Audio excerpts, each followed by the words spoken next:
Good evening friends.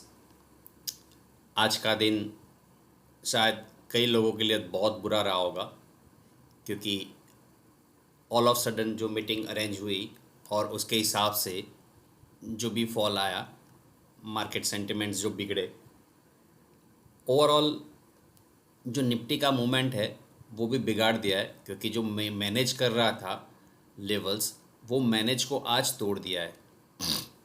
तो यहाँ पर ये जो लेवल था वो तोड़ दिया है। अब at the same time RSI का जो भी सपोर्ट था या फिर घूम रहा था आरएसआई भी, उसको भी तोड़ दिया है और आरएसआई पहुंच गया है 39। तो ये करीबन करीबन 30 को टच करेगा, क्योंकि ये एक लेवल होता है 30 एंड 70 जो स्ट्रेंथ डिसाइड करता है आरएसआई। अब एमएससीडी की बात करें एट द सेम टाइम, तो ये जो गैपिंग जो कम हो रही थी अब शायद बढ़ने लगी है। और हमारी जो स्ट्रेटजी थी उसके हिसाब से अगर ये पॉइंट पे एंट्री है तो स्लोली स्लोली स्लोली वो डाउन मूव हो रहा है। तो जहाँ पर भी ये एंट्री मिली थी तब भी काफ़ी अच्छा मूव दिया था। यहाँ तक का वो इंडिकेटर बेस मूव था। तो ये जो भी मूव करीबन ये पॉइंट है 16,614 और यहाँ पे 18,110। तो 16,600 से लेके 400 पॉइंट 17,000 और 18,000 और 1,500 पॉइंट का मूव मिला था। अब ये पॉइंट यहाँ से एग्जिट हुआ या फिर यहाँ पे क्रॉस ओवर हुआ तीनों लाइन का।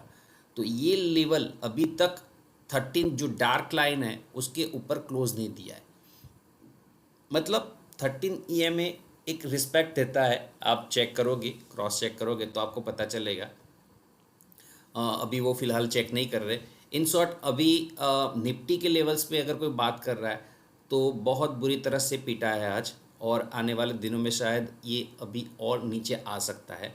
कल थोड़ा सा जंप शायद दे और यहाँ तक शायद मिल जाए आपको, बट ओवरऑल सेल राइज बनेगा मेरे हिसाब से।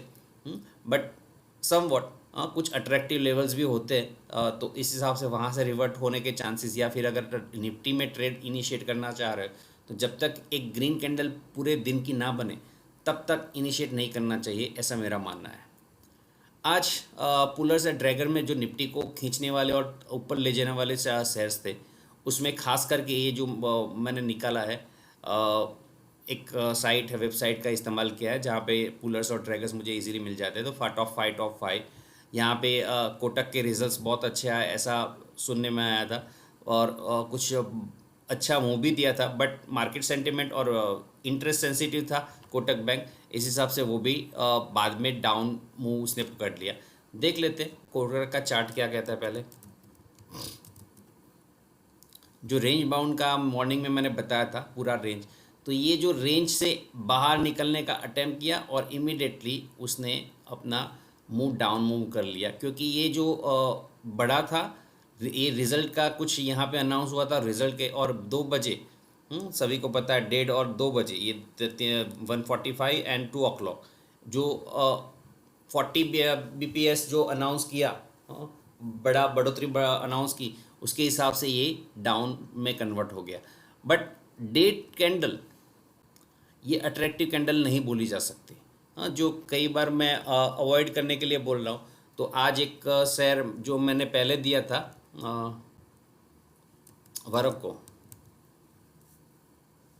इंजीनियरिंग बीएससी में लिया, यहाँ पे मैंने दिया था, फिर सॉरी यहाँ पे दिया था और वो स्लोली स्लोली मूव करके यहाँ से जर्नी स्टार्ट की और यहाँ पर पहुँच गई। अब इस कैंडल पे बात हुई थी तब मैंने बताया था कि जब तक ये लेवल को क्रॉस नहीं कर रहा, हाँ शायद ये क्रॉस किया था कि नहीं किया था पता नहीं, बट ये लेवल को क्रॉस करना ज़रूरी था। तो एक दिन किया और दूसरे दिन का ओपन अट्रैक्टिव नहीं था, क्योंकि जो ओपन करीबन 458 को क्लोज हुआ था उसके सामने ओपन कहाँ पे हुआ है तो 444, मतलब करीबन करीबन 14 रुपये कम, 14 रुपये मतलब 3% डाउन पे ओपन हुआ है। मार्केट सेंटिमेंट्स इतने सुबह में बुरे नहीं थे, बट ये डाउन में ओपन हुआ, उसका मतलब कहीं पर कुछ ना कुछ खराबी है। तो ये आई सपोज अर्निंग पार्ट तो दिखता नहीं है, क्योंकि अगर कुछ अर्निंग का होता है इशू तो यहाँ पे ई लिखा हुआ आता है, जो मैं आपको बता रहा हूँ। एक स्क्रिप्ट कोटक में देख लेते, कोटक में शायद अर्निंग होगा। नहीं लिखा है यहाँ पे, ओके। तो यहाँ पे वर्क की बात कर रहे थे हम।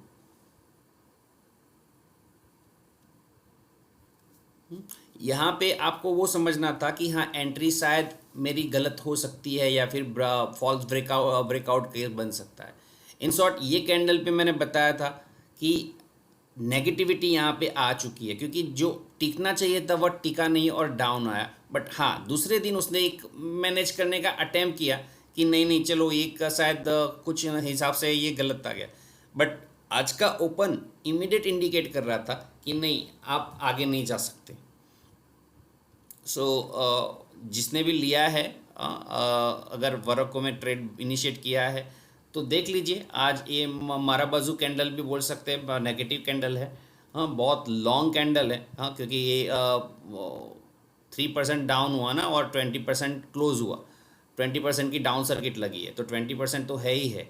मतलब ओवरऑल 17% की कैंडल है, क्योंकि 3% डाउन में खुला और फिर बाकी का 20% क्लोज पे हुआ, मतलब 17% की बड़ी कैंडल है। तो ये एक ख़राब निशानी हो सकती है कोई भी स्टॉक के लिए। इसे 17%, हाँ अगर ग्रीन होती तो अच्छा था, रेड है इस हिसाब से ख़राब है।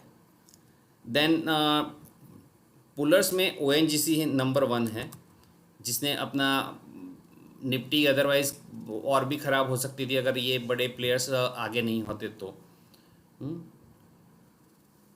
तो ये मैनेज करने का पूरा फुल कैंडल है, जहाँ पे ओपन हुआ था करीबन 158.40 पे और लो बना है 158.15, और इमिडिएटली उसने अपना आगे खींच लिया और क्लोज और लो हाई एंड क्लोज दोनों सेम है, ऑलमोस्ट सेम है, और ओपन एंड लो भी सेम है।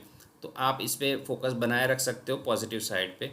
बट यस अगर क्लोज या फिर डाउन मूव में यहाँ से नीचे चला जाता है तो फिर आपको संभलना है अपने ट्रेड को। 155 इज़ द लास्ट हो, अगर उसके नीचे जाता है तो फिर थोड़ा खराबी हो सकता है स्टॉक में।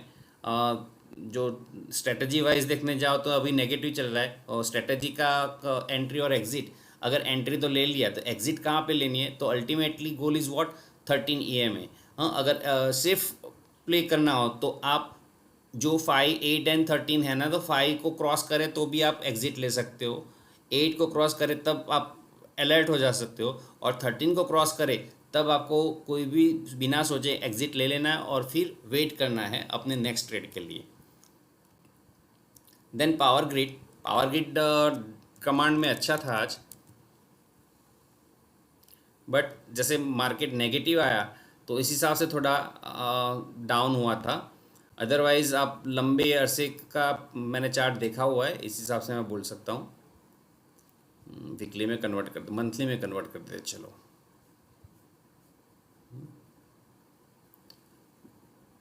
वन साइड मूव है, हाँ तो और अभी भी स्ट्रॉन्ग कैंडल ही है। अगर वीकली में कन्वर्ट कर देते हैं इसको तो भी आगे ही जा रही है। डेली में अगर देखो तो भी स्ट्रॉन्ग ही है, क्योंकि ये पूरा का पूरा स्लाइड या कंसोलिडेशन जोन में था, यहाँ पे अप मूव था और फिर यहाँ पे थोड़ा कवर अप स्टेडी हुआ और फिर आगे बढ़ने की अटेम्प्ट कर रहा है। तो आप पॉजिटिव साइड पे फोकस बनाए रख सकते हो। इसका अगर स्टॉप लॉस डिफाइन करना हो तो 230 का स्टॉप लॉस आप डिफाइन करके आगे सोच सकते हो।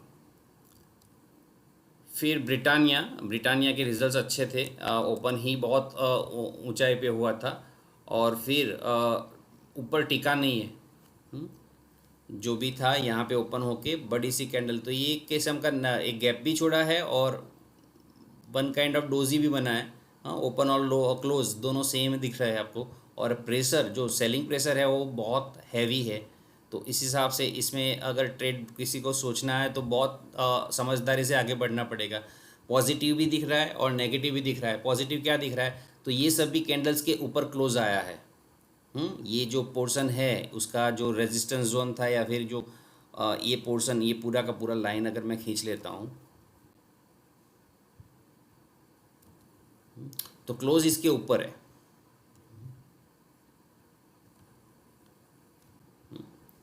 और गैप है तो इस हिसाब से शायद गैप फिल करने के लिए नीचे आए, बट वंस इट टर्न तो आप इसके बारे में सोच सकते हो। तो देखिए एक दो दिन किस तरह से वो रिएक्ट करता है, क्योंकि मार्केट सेंटीमेंट भी सपोर्ट नहीं करने वाले, बट रिजल्ट के हिसाब से और एफएमसीजी काउंटर है जो, और नॉर्मली एफएमसीजी काउंटर डिफेंस में आ जाता है, तो वो किस तरह से अपना परफॉर्मेंस देता है। देन रिलायंस इंडस्ट्री देख लेते हैं, क्योंकि पॉजिटिव काफ़ी दिनों से पॉजिटिव था।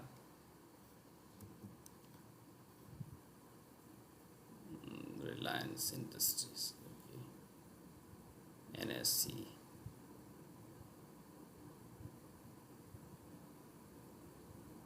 यस, ये 13 EMA के नीचे आया है बट क्रॉस ओवर नहीं बना है। हाँ, तो अभी अगर एंट्री ली है तो ठीक है, अगर यहाँ पर अगर एंट्री है तो आप सोच सकते हो, जैसे मैंने बताया कि 5 के नीचे आए, 8 के नीचे आए, तब आपको सोचना है एग्ज़िट के बारे में। तो यहाँ पे एग्ज़िट तो बन चुका था, बट फिर भी अगर नेगेटिव ट्रेड लेना है या फिर शॉर्ट ट्रेड लेना है तो अभी वेट करना है। हाँ, नेगेटिव डाइवर्जेंस है यहाँ पर, जो अगर ये ट्रेड यहाँ से नीचे फिसलता है तो फिर इसमें थोड़े और ख़राबी आ सकती है। एक किस्म का ये जो सपोर्ट जोन है ऑलरेडी हो चुका है नेगेटिव पार्ट। हाँ, तो ये आप इसको एम भी बोल सकते हो। तो ये आपका फर्स्ट लेवल होगा पर 2500 के अराउंड। MACD नेगेटिव है, RSI नेगेटिव बन चुकी है और साथ में डाइवर्जेंस भी है। तो यहाँ पर भी डाइवर्जेंस था और यहाँ पर भी डाइवर्जेंस बना है, तो डबल डाइवर्जन बना है। तो ज़रा रिलायंस में संभाल के। देन एक मैंने स्टॉक निकाल के रखा है कुपीड। पता नहीं है क्या है, वो फंडामेंटल देखना पड़ेगा, बट नेगेटिव मार्केट में भी ये पूरा का पूरा पुष्पा का फैन बन के रहा। हाँ, झुकेगा नहीं साला। तो ये आप दिमाग में रख सकते हो शेयर। हाँ, वॉल्यूम को बहुत अच्छा है। हाँ, आप देखिए वॉल्यूम बार यहाँ पर था, एक वॉल्यूम बार यहाँ पर है और फिर से यहाँ पर बना है। तो यहाँ पे थोड़ा करीबन करीबन 326 के अराउंड अगर नज़दीक आए EMA के नज़दीक, क्योंकि ये आपका मूविंग एवरेज है तो थोड़ा ऊपर जाएगा, तो उसके अराउंड अगर एंट्री मिल जाती है तो 13 EMA को आप स्टॉप लॉस बना के आगे सोच सकते हो, क्योंकि काफ़ी टाइम से ये टिका रहा है। यहाँ पे थोड़ा बहुत 1-2 दिन या 3 दिन नीचे रहा था, बट क्लोज शायद नहीं दिया था। ये लेवल है 233 और 13 EMA है 234, मतलब क्लोज दिया था बट वेरी नेक्स्ट डे उसने कवर अप कर लिया। तो 13 EMA का आप स्टॉप लॉस बना के इसमें सोच सकते हो। तो these are the stocks which I have covered in my session. कल के लिए तैयारी। तो होपफुली यू लाइक्ड इट। तो अगर लाइक पसंद आया है तो प्लीज़ प्लीज़ प्लीज़ लाइक कर दीजिएगा, और मिलते हैं कल सुबह मॉर्निंग में। Till then, bye bye, thank you.